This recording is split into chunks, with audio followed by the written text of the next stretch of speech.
Salut à tous, on se retrouve pour une nouvelle vidéo en caméra embarquée.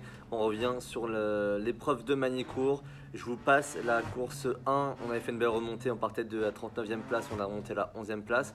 Mais curieusement, il s'est passé plus de choses en course 2, donc pour que la vidéo soit pas trop longue, on va se concentrer sur la course 2. La course 2, c'est moi qui prenais le départ.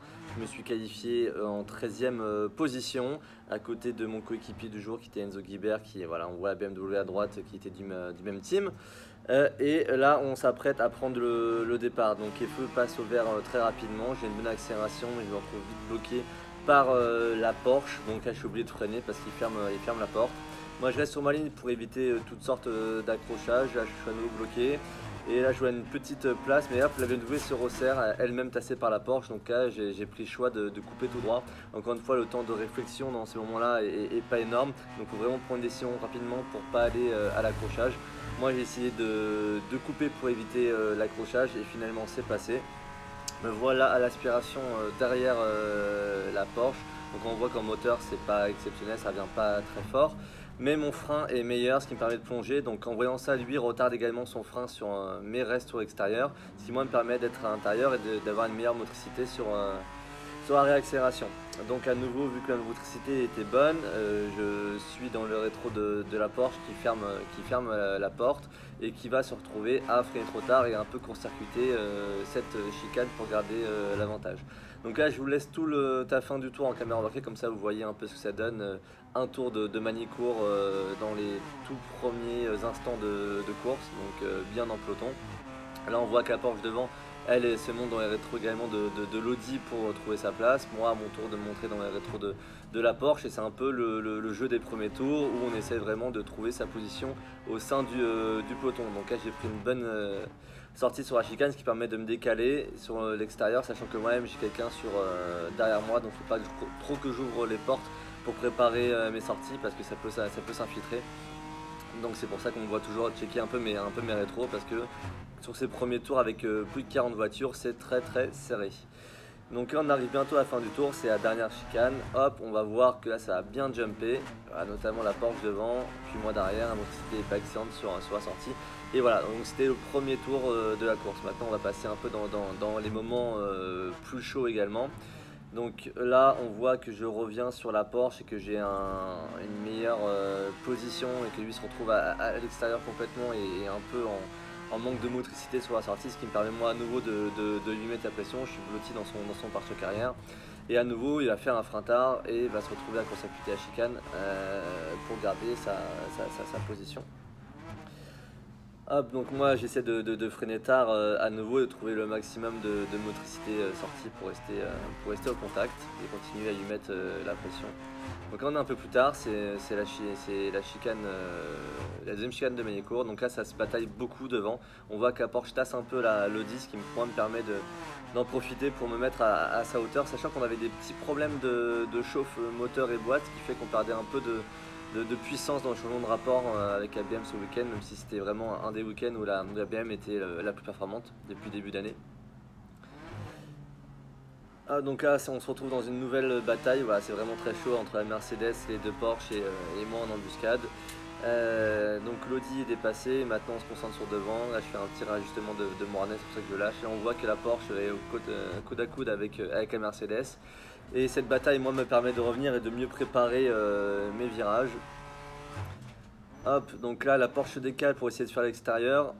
Ce qui moi me permet de m'infiltrer, c'est pour ça c'est toujours très compliqué dans ces moments-là de prendre la bonne décision, parce que lui n'a pas d'autre choix que de se décaler pour faire l'extérieur, sinon il est bloqué. Moi ça me permet vraiment de m'engouffrer sur l'intérieur. Là on voit les petites baisses de perte de puissance que j'ai sur les changements de rapport, et c'est pour ça que la Porsche me décroche un peu, mais ça me permet quand même de plonger au freinage et de passer devant. Hop, et du coup ça c'est juste on va voir juste le tour après. Donc là moi je bloque la porte parce que la Porsche est mieux sortie du virage précédent.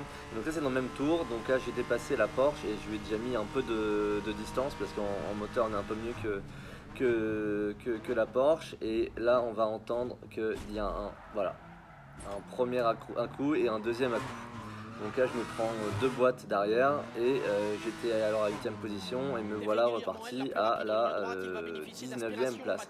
Donc là je vous ai mis la vidéo de l'extérieur, donc on voit en fait la Porsche qui défend sa position sur la Stone. Moi qui est comme un bon gaffe devant, j'ai contrôlé mes rétros, je vois qu'il n'y a personne, je prends mon virage normalement. Sauf qu'en fait la Stone manque de me complètement me découper et la Porsche finit par me découper. En fait ils ont freiné juste beaucoup trop tard par rapport à ce qu'il fallait faire. Et pour garder leur position, et c'est pour ça que les deux manquent de me rentrer dedans. Donc là on a vu que j'ai contrôlé mon rétro pour voir où ils étaient, je vois qu'ils sont loin, donc je garde ma ligne et je m'engage normalement dans mon virage. Et là déjà la Stone passe juste à côté, là, je prends une première boîte de la Porsche et la deuxième qui continue qui finit par lui mettre. Donc là j'essaie de repartir le plus rapidement possible en restant le pied soudé sur l'accélérateur. C'est pour ça que ça fait tout ce nuage de fumée et ça fait un joli drift, mais malheureusement c'est pas du tout efficace, on perd du temps et voilà, on perd potentiellement le podium cette action là, sachant qu'on repart à la 19ème place comme je vous l'ai dit, alors qu'on était remonté 8ème, il y a 11 voitures qui en profitent pour passer. Et à la fin, on va terminer à la 6ème place de la course. Donc voilà, donc sans ce petit accrochage, sans cette boîte d'un de mes concurrents, je pense qu'on aura pu faire ce premier podium avec la performance de la BMW qui était bonne sur ce week-end de Magny-Cours. Malheureusement, on n'a pas pu le faire. Donc là, en fait, je rentre, donner le volant à mon coéquipier. On était sous procédure de full course yellow parce qu'il y avait eu un accrochage en course, il me semble. Et donc là, je donne la voiture à mon coéquipier qui, lui, va continuer le job et qui va ramener la voiture 6ème à la fin. Donc voilà, la performance de la voiture était bonne, la performance des coéquipiers était bonne. Et on a à nouveau manqué de chance avec cet accrochage, ce qui est plutôt rageant. Et après, on a également eu des problèmes en qualification la veille en partant de la 39e position, ce qui ne nous a pas simplifié la tâche. Voilà. Donc globalement c'était un bon week-end de performance pour les BMW qui pouvaient se battre pour la première fois depuis le début d'année pour le podium, donc c'était une bonne chose. Et on espère que ça va continuer comme ça pour la prochaine manche qui aura lieu à Barcelone, qu'on aille vraiment se battre pour le podium ou la victoire. Et en tout cas, de nouveau, on est toujours plus nombreux sur la chaîne. Je vous remercie pour votre soutien. N'hésitez pas à vous abonner, à aller voir ma page Instagram, c'est Romain Monti. On est également de plus en plus nombreux sur la page Insta. Et moi, je vous dis à très vite pour une prochaine course. Je profite également de cette vidéo pour faire un petit aparté. Vous êtes très nombreux à me demander quel est mon parcours pour être devenu pilote. Donc c'est une vidéo qui est en réflexion. Et je vais vous répondre, mais c'est une vidéo qui va demander un peu de temps à faire, à penser, à monter. Parce que je veux vraiment faire une vidéo qualitative qui répond précisément aux questions que vous me posez. Donc vous inquiétez pas, c'est en cours et ça va venir.